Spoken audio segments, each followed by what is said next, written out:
Bienvenue à Besançon, de Marseille, puisque nous allons frôler les 1100 participants.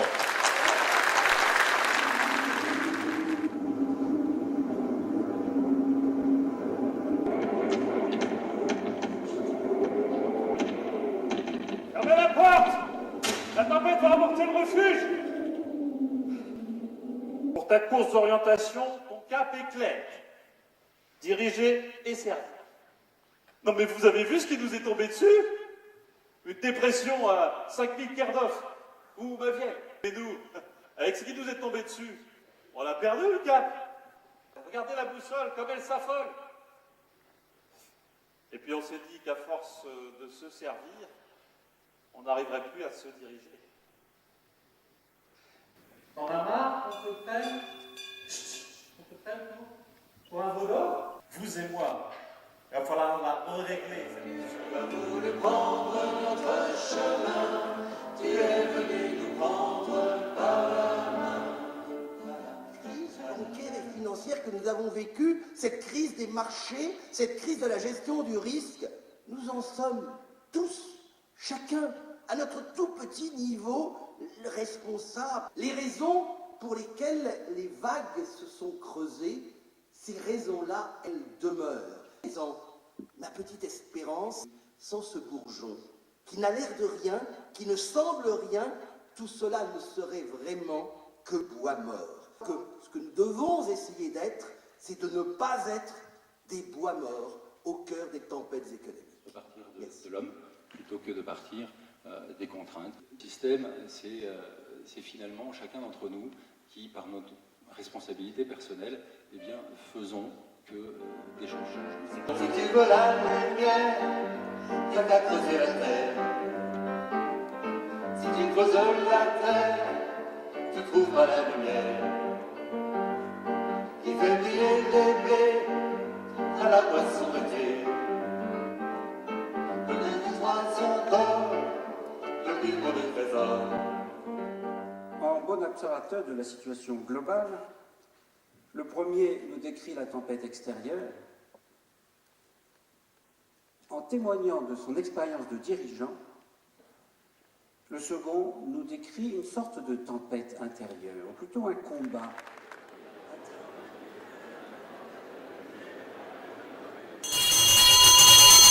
En économie, me disait un ami éminent professeur de sciences économiques, la gratuité n'a pas de sens. Il faut revoir notre vision du monde en fonction de cette perspective. Imaginez que je sois allé voir un film en 3D, et c'est en 3D que je vois le don et la gratuité.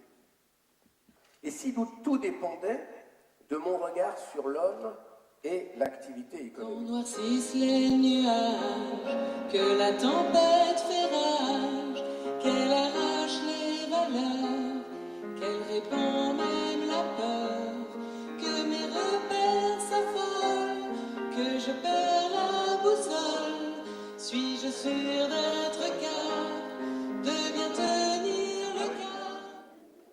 On a commencé à perdre le cap de vue quand notre regard a été attiré par un éclat très brillant au loin. Cet éclat, c'était la promesse de gagner 15% de plus. Non seulement en produisant plus de lait, mais en plus avec moins de vaches et surtout avec moins de bergers. On se recalera dès qu'on aura récupéré la mise, parce qu'on voit bien que la boussole commence à se dérégler.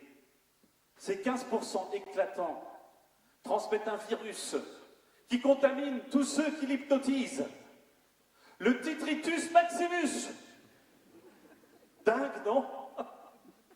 C'est le résultat d'une alchimie éblouissante. La titrisation. C'est cette réaction qui permet de s'affranchir de ses responsabilités et de faire porter aux autres les risques qu'on ne veut pas assumer.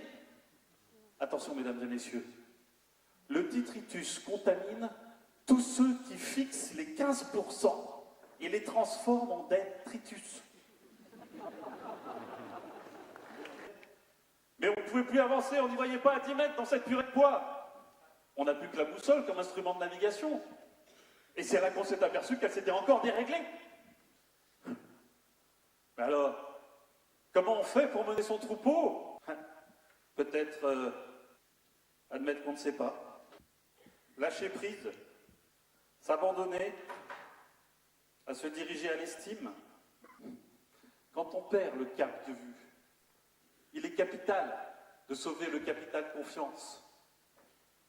Et alors, comment on fait quand on est accroché à l'obsession de gagner? Perdre le capital de la personne morale sur qui porte le risque de ces vies qu'on confisque. Miser plus le bonus et un peu moins l'humain, l'obsession de gagner, de la route mal aiguë. Le lien. Garder le lien. Garder à l'esprit que nous sommes des maillons d'une même chaîne. Et que donc la priorité, c'est qu'aucun maillon de la chaîne ne casse.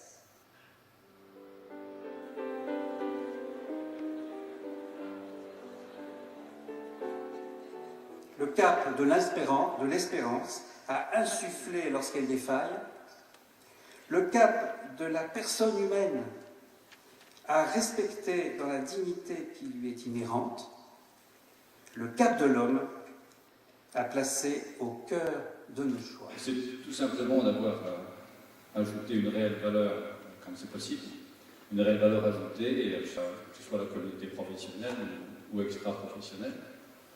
Et le deuxième principe, c'est quand on se sent bien, c'est de sortir de sa zone de confort parce que c'est mauvais signe. On a gagné à Copenhague en largeur ce qu'on a perdu en profondeur, et que maintenant, je dirais, tout le monde est à la table du changement climatique. Mais ce qui est essentiel, c'est l'exemplarité. Parce que je crois vraiment que les gens ne croient pas ce que vous racontez, ils croient ce que vous faites. C'est Gandhi, je crois, qui disait « Soyez le changement que vous voulez voir dans le monde ». Je pense qu'on y arrivera.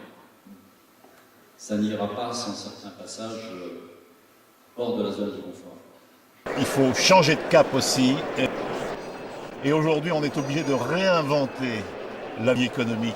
De la confiance en soi, de la confiance qu'on donne à l'autre, de la confiance dans l'avenir, et puis dans la confiance qu'on va réussir. C'est le moteur de l'action. C'est le moteur de l'action. Quand on perd le cap de vue, il est capital de sauver le capital confiance.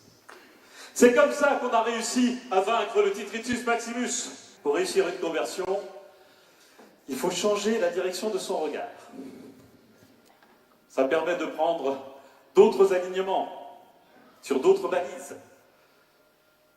Ce qui permet donc de convertir les indicateurs vers le nord vrai.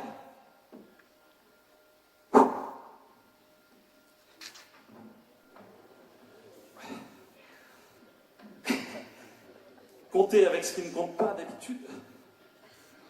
Compter avec d'autres unités de mesure. Changer la direction de ce que l'on investit. Reconnaître qu'on n'y voit pas. Comprendre qu'on n'est pas tout seul. Savoir résister au Titritus Maximus. Corriger ce qui doit être corrigé. Savoir comprendre qu'une situation désespérée peut être sauvée par un geste d'amour. Savoir distinguer les potentiels des humains pour mettre en œuvre de nouvelles solutions.